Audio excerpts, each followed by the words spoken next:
Good morning guys, welcome to my new blog. तो पहले चलते हैं हम ब्रश करने के लिए। ब्रश करने के बाद थोड़ी बेड मिला लेते हैं, फिर लग जाते हैं अपनी ड्रेस लगाने, क्योंकि हमें कॉलेज ही तो जाना है।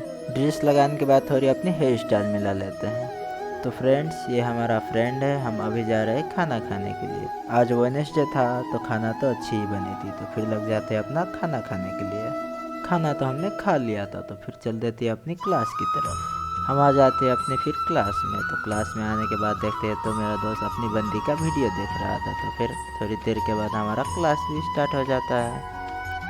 क्लास तो हमारा ख़त्म हो गया था, तो फिर हम चल देते अपनी हॉस्टल की तरफ। रूम पर बैठे बैठे हम बोर हो गए, तो फिर चल देते अपनी नाश्ता खाने के लिए। नाश्ते में आज चटपटे थी, तो फिर हम लग जाते खाने। नाश्ता तो हमने खा ली थी, तो फिर हम चल देते थोड़ी घूमने के लिए। अगर हमारा वीडियो अच्छा लगा है तो लाइक, शेयर और सब्सक्राइब कर देना। Thank you.